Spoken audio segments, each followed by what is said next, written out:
What's up, everyone? Welcome to the NBC Temple Podcast. We've got a special episode coming at you today.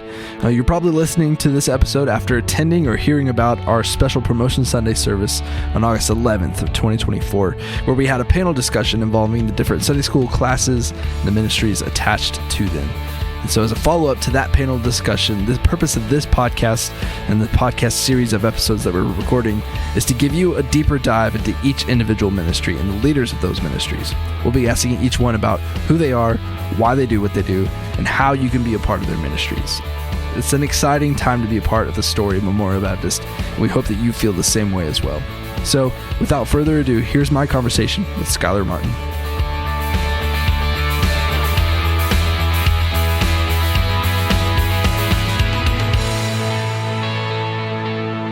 Hi, Skylar. Hey. Hey. How are you? I'm good. How are you? I'm good. Good. I'm excited to talk about WeeKids. Yeah. Yeah. Yeah. That's crazy. The little ministry in the corner. Just the little guys, but yeah. They are small, but yet it's an important, probably one of the more important areas of our church. So yeah. I'm excited to talk about your ministry. I mean, let's just start off by asking you. I've been asking everybody the same question of how did you land here at Memorial? Yeah. I feel like it's probably it's quite the story. I've heard at least. Yeah. How'd you guys land here, and then how'd you also end up where you're at, in your ministry? Here at Memorial? So I mean, I guess I'll take it way back. I didn't grow up in a Christian household, and so it's kind of a long haul, but I didn't get exposed to Jesus until college. Well, and at all, other than pop culture? Not really. I mean, some of my friends, they would go to Methodist churches around the area, sure. And they were like, hey, you want to come for fun? It wasn't let me show you Jesus and let me tell you about Jesus. It was just come with me, because we're friends, and it would be fun to have you in church with me. So not really. I mean, my parents were always great, they're the good people. So, sure.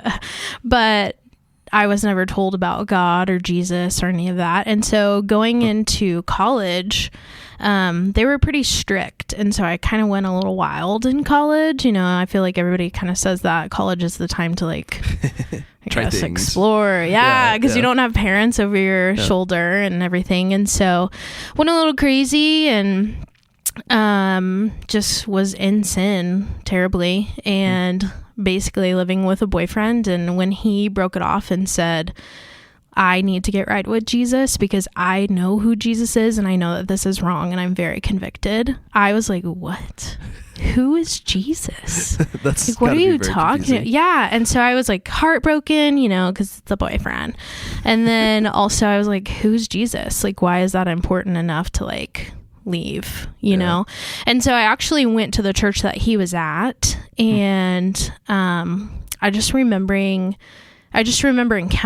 encountering Christ that night, so hard that I was in the back nursery sobbing on my knees, talking to a couple of friends, Morgan Bishop, her, and then her friend Sydney, and they were just kind of praying over me and explaining things. And I remember praying in the parking lot that night with our college pastor. And he just kind of prayed over me to get to know Jesus, and Jesus would just capture my heart and soften my heart in many ways. And so that kind of started my upward hill trek to say goodbye to sin and my life that I was living and start a new one. Wow. And so that was senior year, and then I had one more year. College? Yes. Yeah. And I had one more year left because I was a super senior. Shout out to music major. Yeah. You don't have an option. Yeah, so, that's how it goes. And then that church was actually the church that AJ was attending, and so we kind of met. And then he left for college, or not college, sorry. He left for the Army. Right. Yeah. And so he got stationed here at Fort Hood. Yeah. And he was like, hey, I think we should get married, blah, blah, blah. We did the whole thing of getting engaged and everything. And I was like, yeah, let's do it. I feel like the Lord's calling us to this. And then 2 weeks later, we got married, and I was preparing to move, and I changed my major and everything and was getting ready to leave Stephenville. So it was really cool. The Lord did a whole lot of things. My parents were so against us getting married because they don't understand Jesus and like the things that he can do. Yeah. And they didn't really understand like where we were coming from of like, we felt like the Lord was telling us to do these things. And they showed up right before we got married, like literally a minute before. And I feel like it's just a testament to like how strongly we were walking with the Lord. Yeah. In like trying to follow what the Lord wanted us to do. So anyway, AJ was at Fort Hood, and he was like, I'm going to find a church that we can like attend. And so he came here with none other than Chris Allen. And nobody was here. I don't know what was going on that weekend, but it's like a real empty. Yeah, it was real empty. And AJ was like, I don't know if this is for us. And then Hannah Watts, she worked with Chris, and so that week after they went, she was like, hey, I play at this church and I think you should come and like see if you enjoy it. And so we attended again, and he was like, this is the same church I was at last week. And then we saw all of these people from Stephenville that we knew that he went to high school with. Right. And like it was just like, it was crazy, it was mind-blowing, and we were like, okay, I think this is it. Like I think this is where we're supposed to be. And so, yeah, we just started attending. He got deployed, and during that, COVID and everything hit. And then after that, we needed somebody in the preschool area. And I remember Ridge announcing it, and I was like, man, I'd really like to work with little kids. Like, they're so fun. I love them. And I'd love to be there for that. And so I was like, I don't stand a chance. Like, I've never really worked in ministry other than helped out with like worship here and there. Yeah. And so I talked to Ridge about it, and he was like, I'm going to pray about it. And I was like, cool, me too. And then it just kind of happened, and I was like, here we go. And so it's been really cool. I'm about to hit 3 years, I think, or maybe I just did. I don't know. I lost count, but, it's been a whirlwind. It was crazy, just like getting it started after COVID, and now here we are. Yeah. So still building onto it. I feel like COVID just affected every like ministry in many ways. And so, it's just been very interesting trying to build that back up. So for sure. Yeah. It's weird, like thinking about ministry, like pre-COVID, and like, I don't know, for me personally, like I feel like for worship ministry, it looks pretty much the same as it always did, but like just being, I guess, a fly on the wall to the landscape and like how it's affected each of y'all's ministries, it's just like kind of been interesting to watch and see. But I mean, we're here now, we're moving forward. It's it is what it is, but it's crazy. It's funny that you when you were talking about like there was like nobody the first Sunday, and then like I don't know, it's so funny how like I don't know, like I subscribe to like a lot of like church planters podcasts or like accounts or whatever, and they're like always talk about like first impressions. You want to make a good first impression. And it's like, even though we didn't make a good first impression, like the Lord still made a way. And like he's sovereign, which it's cool to hear that in y'all's story. I don't know, that's pretty cool. But yeah, so you are here working with the WeeKids. That's the preschoolers, birth through kinder, right? Yes. Am I understanding that correctly? Cool. So I mean, just tell us about your ministry. I mean, do you have a vision, or like, what do you guys do back there? I mean, let us know about it. Yeah. So our vision is to just instill a passion of Christ in our young children. And so with children, it's like they're only going to be passionate about the things that you're passionate about, because they watch and they learn from everything that you do. And so it's so important, when we're back there and when we're not back there, to show passion about our teaching, or when we're outside of the church to still be passionate about Christ, and to show them that it's not just within the walls of the church, it's outside of them as well. And so it just kind of makes me think, like, how are we representing the passion and foundation of Christ outside of these walls, not just in their classrooms. And so anyway, it's just to, start that passion, because they have no idea, we weren't born with that knowledge. And so the teachers are there to start that. And so that looks like, infants, it's singing to them and praying over them as you're changing them and things like that, just keeping them safe in that room and just introducing these little things. There's little books back there that you can read that, talk about Jesus. And then you move up to the toddler class, which is our 2 and 3 year olds. And that's kind of where you start that foundation of like, who is Jesus? Who is Christ? And like, and then you move on up to the 4 through kinder class. And that's when we start telling them about the stories and like what happened in the Bible and, the characteristics and things that can really stick in their brain. And so it's just removing,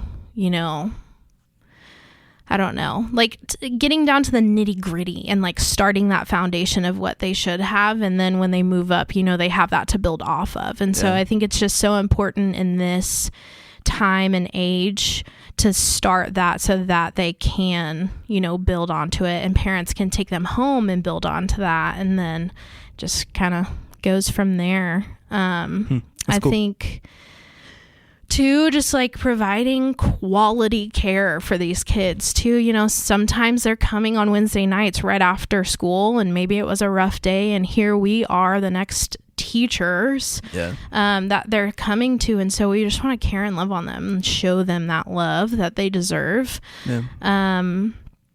And some of them like aren't coming from the best backgrounds, and so when we can love on them in that unconditional way, I think it's very important for that, and to equip their minds for a walk with Christ for a lifetime, not just a partial part of their life. So yeah, that's cool. Yeah. That's I remember in other conversations that I had with AJ and also Casey, it's like, it's only this big, huge thing that's like really important for the rest of their life, which, not to make it sound daunting, because I feel like it's not, but it's just funny how like it has the ability, or someone serving in your ministry, they have the ability to truly impact like a child's life. Yeah. Like from the beginning. Absolutely. And so, that's pretty cool.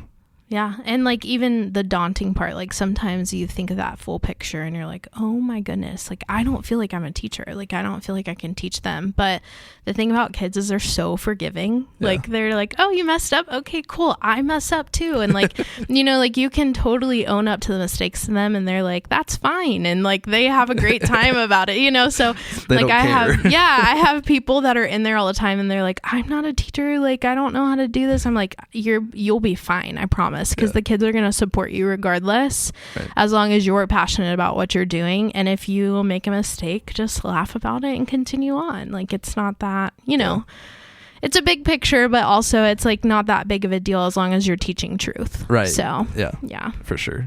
I think as long as the intention is pure. Yeah, then, absolutely. For sure. I laugh at my own son, like Rhett. Caitlin and I often call it like bebopping around, where it's like he's just so funny. He's got funny mannerisms, but he's almost 2 years old, so right in that same age range. And like like sometimes he'll like fall over, and he'll like, lately his thing is like he'll get up and he'll like physically dust himself off, like like patting his chest, and he'll be like, I'm okay and then he like just bebops over to whatever's next. And so I feel like that rings true for also just like if you're the adult in the room and like you mess up, or you're not like, you don't feel like you're doing something perfectly or like as like good as you should, it's like they don't know what else to expect. No. They don't have a preconceived like expectation. Yeah. Mm-hmm. And so I feel like that's one advantage that your ministry has over maybe Casey's or any of the others, really, is that like, they're just being themselves. They're just there. It's like they're vibing. Yeah. That's fun. That's a lot of fun. Yeah. That's cool. So, I mean, how would you measure success in your ministry? What's a win in your ministry? Man, I remember the past couple of years, like whenever I see like that light bulb in their brain of who Christ is and the understanding of Christ, it's like, oh my goodness, this is what we've been waiting for, or when they start asking those meaningful questions about the nitty gritty is like, can Jesus do this? Or does he do this? And they ask these questions, and it's that start of those seeds in the soil, and you're like, here we go, like this is the ride here, this is what I'm wanting. I don't want them to just sit and listen. I want them to ask questions and question their faith, and like, why are we at church? Why do my parents come here? Why do they bring me? Why should I learn about this? And start those questions and things, because it starts that uphill walk with Christ, and that foundation that I was talking about. Yeah. And I love seeing them leave my ministry and go to Casey's ministry and ask even more questions, because she teaches them a whole lot more in depth, because I can handle that. Right. And so it's great to have them start here and then go up to the next ministry. And then Casey comes to me and she's like, they prayed to accept Christ. Yeah. Like, what? I've been waiting for that. Like, and it doesn't happen a ton in my area because they're so little, but like, I know that the Lord's going to do some crazy things after they leave me if we instill those little things, And so it's been really cool to like see VBS or, just any Sunday, and they're like asking to get baptized. Yeah. And I'm like, here, this is what I do it for. Like, this is why I'm here. Yeah. And a lot of times I don't see it in my ministry, but that's totally fine, because I know like the Lord's going to do some crazy, crazy stuff later on. So yeah. But yeah, I would count that as a win when they, they want to pray before bed, or they see their parents having quiet time in the morning and they go get their Bible and they get like some kind of piece of paper or something to like journal on, and they have no idea, scribbles, but it's whatever. Like, it's crazy that it's just crazy to hear those stories from parents of like, yeah, my child saw me this morning with my coffee and my Bible, and I was spending time with the Lord, and they wanted to go quietly get their Bible and lay next to me. Yeah. I'm like, that is amazing. Yeah. That's great. I'm so happy about that. And especially when they want to go to school and they want to tell others about Jesus. Now, these are like, my kinder class. These are the older kids. Right, but, sure. When they want to share the good news, and they can, and they know what they're saying. Like that, those are wins for me, man. When those parents come and tell me stories on Sunday mornings, and I'm like, that's amazing. Yeah. And I go home and I tell AJ, and I'm like, this happened. And he's like, wow, that's great. And it just makes me look forward to like, even the times that are hard, because ministry isn't easy. And it helps those hard times, because you're like, this is why I'm doing it. Yeah. And this is what matters. So that's cool. Yeah. Love it. That's a really cool perspective. And I'm sure that like,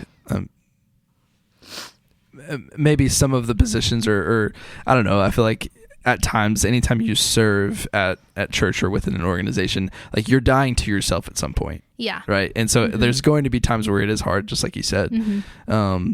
But at the end of the day, like we're sowing seeds so that like the child themselves can reap that reward for themselves of like knowing Christ and like understanding who the Lord is and like what he can do for them and with them and through them.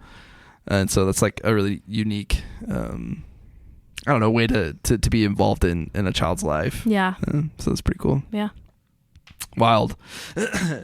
That's pretty cool. So what do you, what's one thing that you want, either the parents of the kids or like just your everyday congregant to know about your ministry? Yeah. So, I mean, we kind of talked a little bit about it, but like, being there isn't just babysitting the children. Like you're back there to start those foundations of Christ, and just, showing them the love that they need to see and need to feel. And sometimes it hits a little bit different coming from somebody who's not their parent or a family member, and so like, I don't know. A lot of what I've heard throughout the years is like, I don't want to babysit, or I'm not good with the little kids, or, you know, I don't know how to teach little kids. I've never done that before, or my kids are grown. So like that season has passed, and I'm like, well, you know, I get it, but also like this is the next generation, you know? And so if we don't do it now, when's it going to happen? And so I don't know, a lot of people we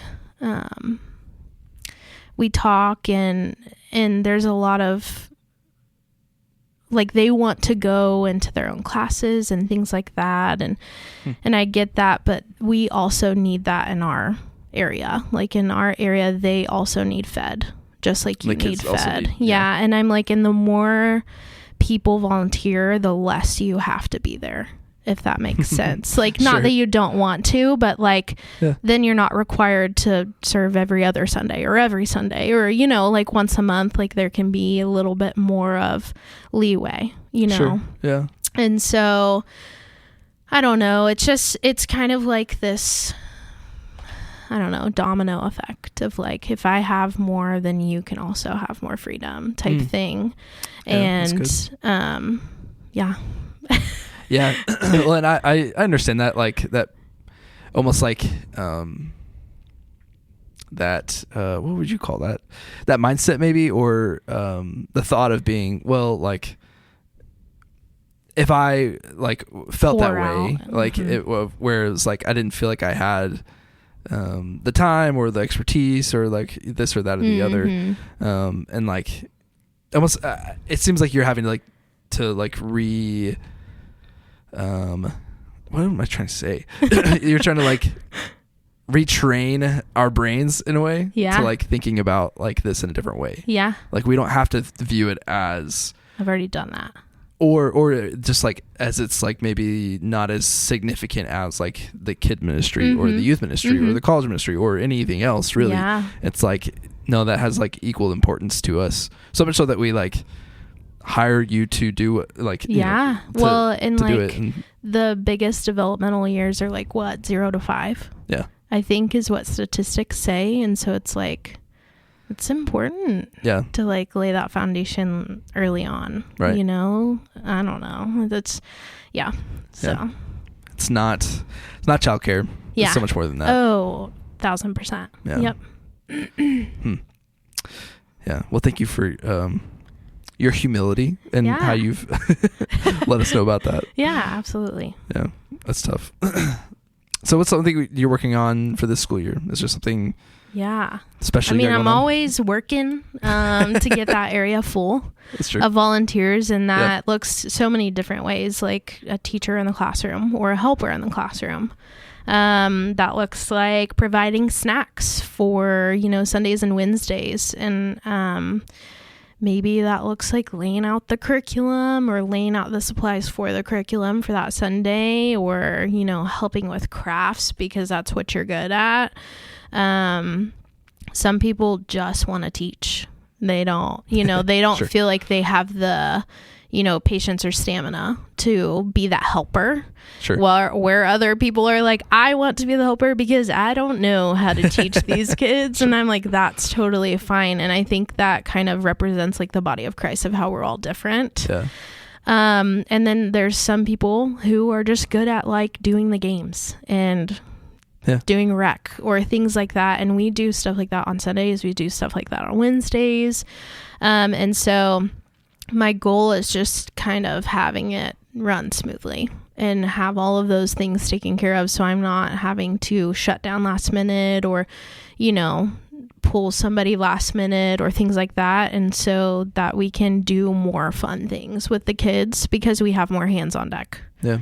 So, yeah. Sure. Yeah. You're definitely dependent upon having the hands and help. Yeah. It seems like your ministry, well, I know it's fact, like you need more volunteers per like classroom. Yeah, than any others. Yeah, and well, and for a little bit there, we had so many babies. Yeah. That, like, my requirement is 2 people per classroom, and I have 3 classrooms back there. Yeah. And for a while, like, we had so many infants that it was almost like I needed an extra teacher because there were so many of us having children. Yeah. Sorry, everybody. Yeah, sorry, guys. We are the problem. Well, and then I had another one. So, so like there's that, or even like when I'm running around putting out fires, like people just being at the check-in station and like talking to parents and getting to know them. I've had so many parents be like, I don't know anybody, you know, like I only know the people that I see in my Sunday school class, or, you know, whatever. And so, or who I sit next to in a pew, like that's all I know. And so it's really good for people to come to the check-in area and like just socialize. Yeah. Or like when people volunteer, they're like, I didn't even know you went here. And I'm like, well, here you go. Now you get to meet a bunch of people, because I have like 30 plus volunteers, which is crazy to say because I'm still like struggling. And I'm like, please, people, come volunteer. And so I don't know, there's just so many areas that you can get involved in based off of what you're good at. And it kind of helps me out because I'm constantly putting out fires, because I don't know, there's like no snacks, or there's no cups, or there's no paper towels, or a kid had an accident and I need to go find the parents, you know? And so then a lot of times parents are coming up to the check-in desk and like nobody's there because I'm running halfway across the church, you know? So even if it's as simple as just like being a smiling face. Yeah. Like you're qualified. Absolutely. And so that's ministry also safe is a thing. Yeah. Totally. Oh, like, yeah. Even to smile. No, I'm just kidding. But yeah, I mean, that's also something like too, I want the parents to know is like, you don't have to teach. Like that's not just what you know, we have a lot of other areas. So yeah, lots of different ways you can volunteer. WeeKids. Yeah. Man, that's pretty cool. Well, I mean, I guess my last question, I feel like we've flew through these already, but I was just curious, like, what's your favorite part of your job? And I feel like you already kind of mentioned it, but we'll ask the question anyway. Seeing these kids grow, like really, it's so fun to have them go in there and then come out and they're like, listen to what I learned about today, you know, or I told my friend about Jesus and they said this and now they're going to come to church. And I'm like, bless the Lord. Like, that's great. Amazing. I'm so happy for you. And just seeing them be so pumped about the Lord, and find that passion, you know. Yeah. And then later on down the road, you know, accepting Christ and getting baptized, and maybe I'll be here long enough to see them leave and come back and they're like little grown, you know, like college age or something, and some crazy stories happen and they want to tell me about it. So I don't know, but that just comes from a teacher mind of like, maybe 20 years down the road, they'll find me someday in the grocery store and be like, hey, I remember when you did this for me. And like, that started my road with Jesus. And I'm like, yeah, it was worth it. Go Jesus. Like, good job. You know, I'm glad that I can be like that pilot for that. So that's cool. Yep. Yeah. You got a special job to do in that way. So yeah, that's pretty cool. And I like, for me, like, I could just tell that you like that you're passionate about it, like, and that you really care. And so thank you for all the hard work that you have put in and continue to do in that ministry. Cause thank you. You know, it's I'm sure can feel thankless. And so this is me thanking you. Thanks. I appreciate it for all that you do. But man, well, I think that's all we have. Thanks for coming on the podcast. That's a wrap. Talking about WeeKids. Yeah, absolutely. Anytime. Yeah. Well, there you have it. Thank you to those of you who have been listening. We appreciate you spending your time here with us. If you got this far into the podcast, that means you're probably interested in serving here at MBC. So we encourage you to get plugged in and to serve here at Memorial. I promise the Lord will bless your efforts to be used by Him. Be sure to subscribe to this podcast. We upload our sermons weekly, but we've also got some cool plans in the works to add to this podcast, so be sure to like and subscribe today. My name is Dallas. This has been another episode of the MBC Temple Podcast. Thanks for listening, guys.